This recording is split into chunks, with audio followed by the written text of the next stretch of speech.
Yeah. Hey, Michelle. Hey, Mel.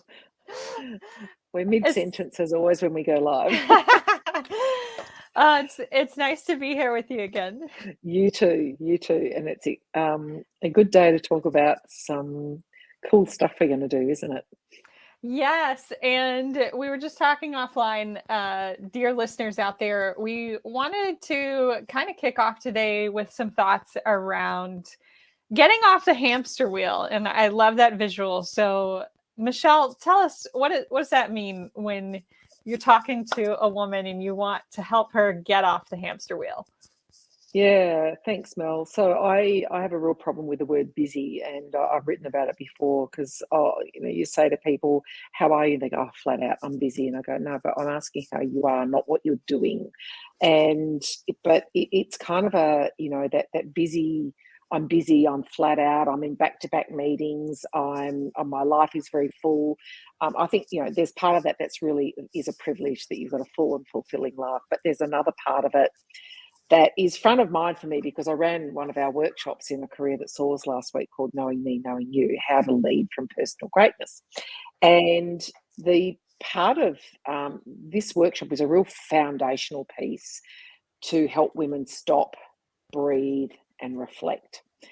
Because I know from my own lived experience, my own personal experience, that I just hurtled through life for a long, long time, life and work and leadership, and I didn't often practice. In fact, I didn't do reflective practice at all. I didn't reflect at all.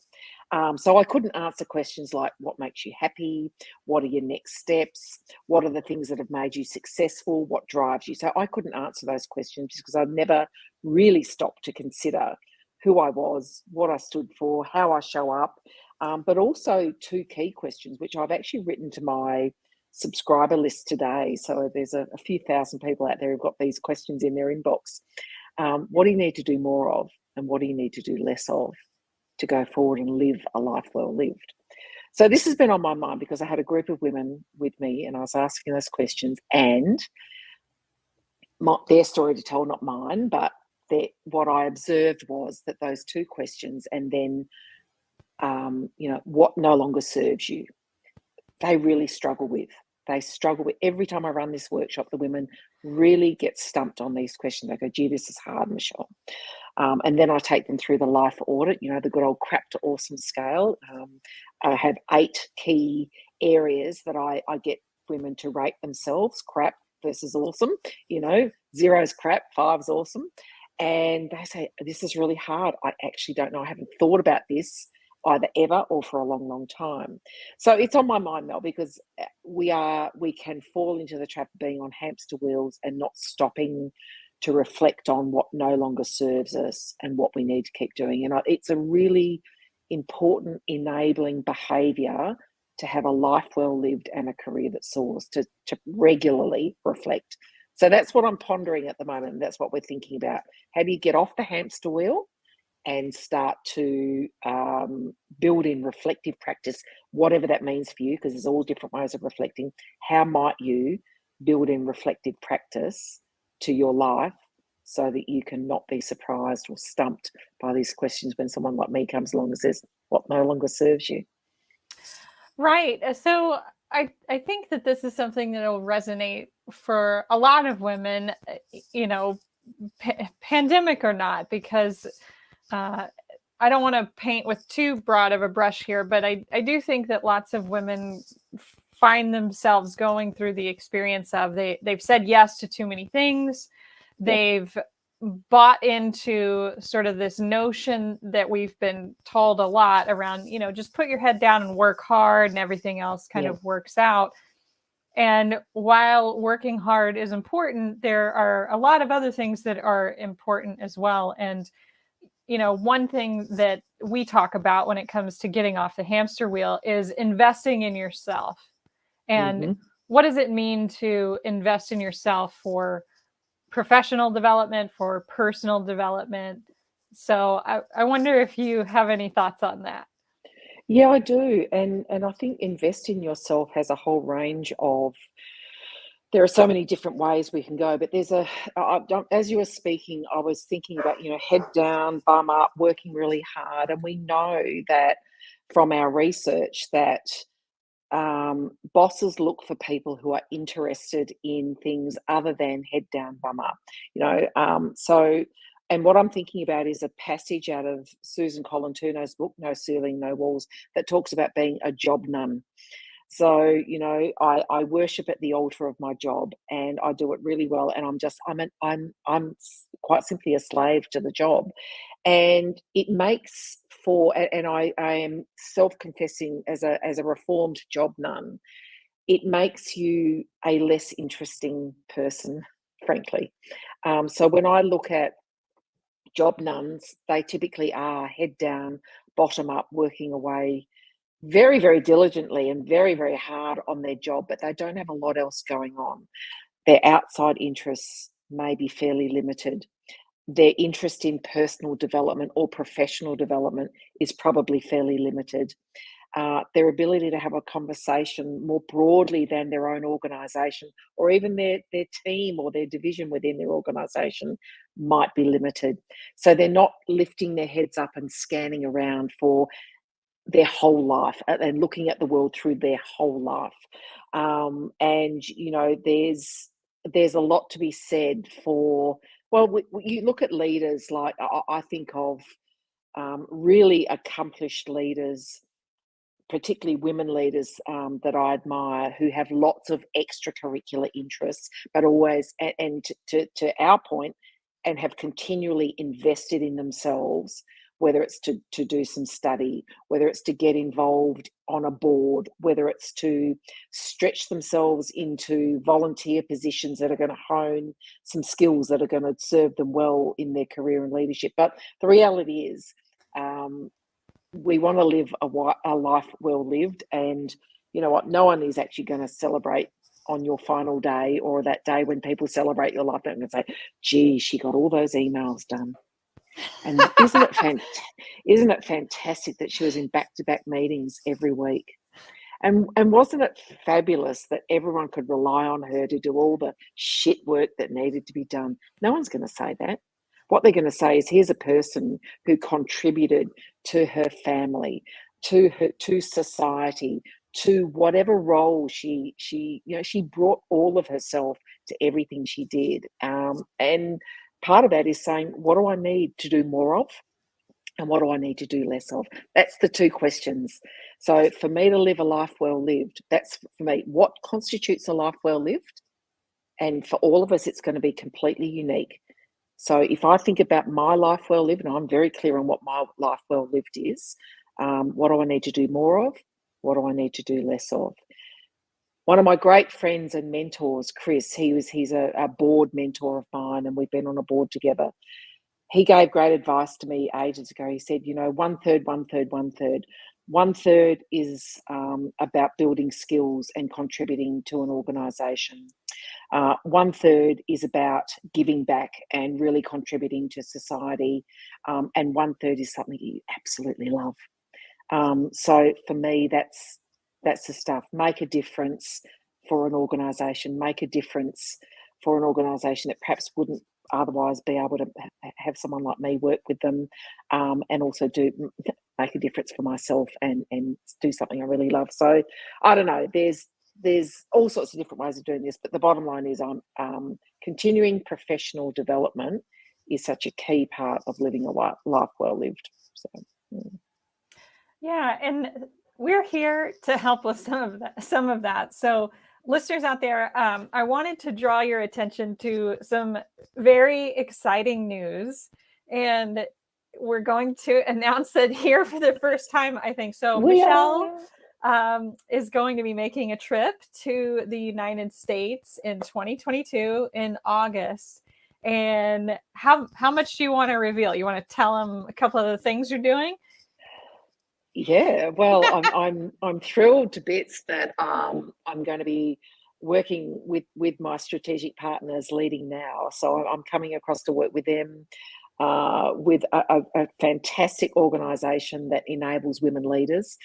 So we're doing a professional women's conference in Vegas, and but then you and I, well, I'm doing lots of stuff. So I'm crisscrossing America for a couple of weeks because I'm really just so excited to be coming back because it's been a while. But you and I have been concocting how might we help a whole bunch of women in person rather than these little screens on your laptop. So we're working on a conference, aren't we? We are, and well, I hesitate to call it a conference because a retreat. Yeah, like a working retreat, right? Because Yeah. we're going for something that's a little more intimate, a little bit bespoke, and something where women attendees can get some real attention from you and I, Michelle. So, 100%. Yeah, I'm absolutely thrilled. We are committed to hosting an event here where I live in Madison, Wisconsin, August 11th and 12th. So this is the first time we're talking about it, but there's more to come as we get different bits of the details ironed out. So this is an opportunity to invest in yourself. It's also an opportunity for companies who are serious about closing the gender leadership gap at the top to invest in some of their female talent. Yeah. And it's called Leadership Is, but go ahead. Yeah.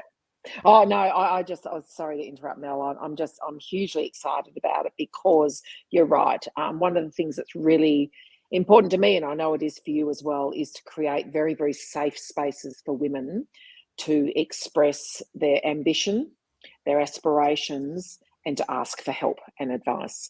And, in fact, I would say it's incredibly important to me that women have those safe spaces, which is why we talk about, the importance of women's networks, women's employee resource groups and things like that. So we're creating a very safe space for ambitious women to get a lot of advice. And there won't be a huge amount of places because we want it to be very, very hands-on, and for our attendees to get a lot of attention from you and I live, which is so exciting. It's very, very exciting. Yeah, after 2 years of let's face it, 2 years of well, probably longer for me because I do have done virtual work for a long time, but there's, for me, as someone who draws a lot of energy from being around people, I draw even more when it's in person. So I'm extremely excited to be able to be in service of women face to face in August with you, Mel. So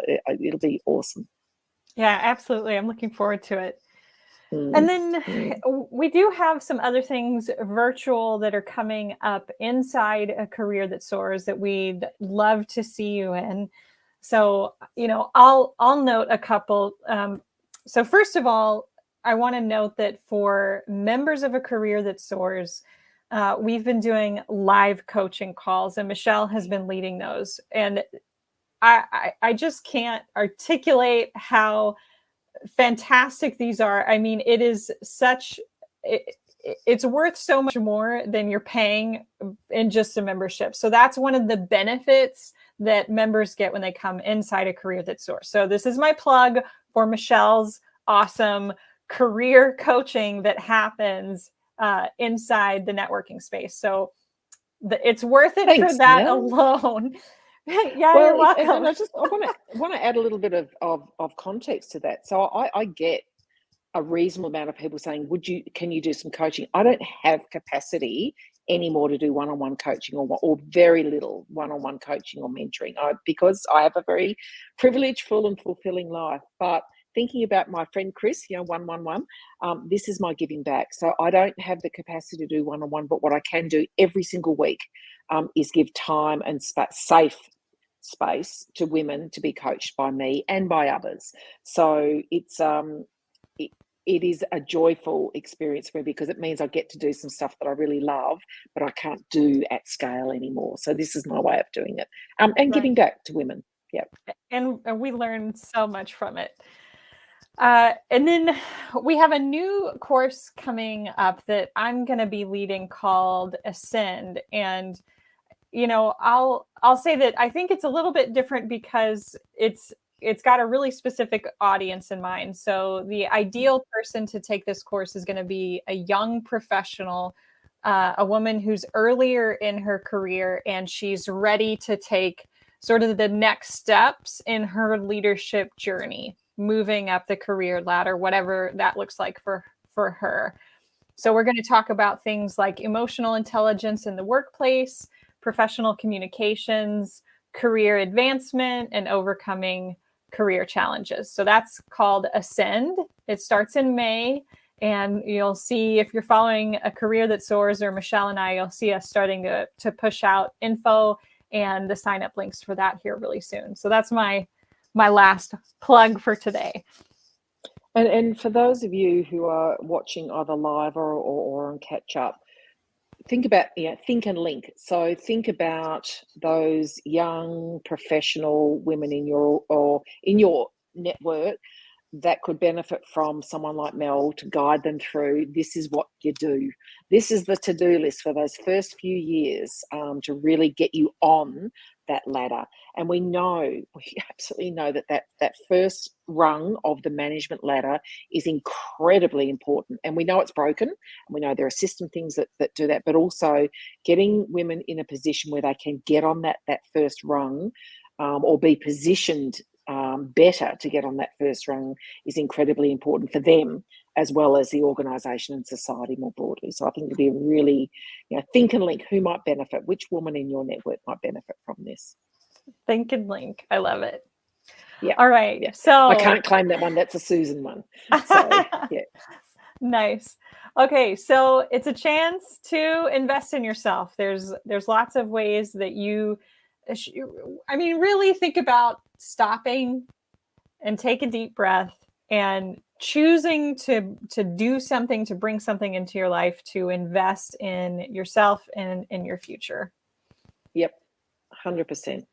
And for those of you who might be thinking, well, how do I do that? We have a life and career audit that you can do. So if any of you want that, you'll see it pushed out across our socials anyway, but drop us a line if you want access to that life audit, because it'll give you 8 areas to consider and reflect on, and then some tools to then create some habits that will enable you to have a life and a career that soars.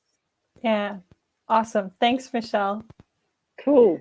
All right, Mel, that's it for the week. Yep. So if you're looking for us, you can find us at acareerthatsoars.com or at our respective links below. Cool. Good to talk, Mel. Yeah, you See too. you, everyone. See you soon.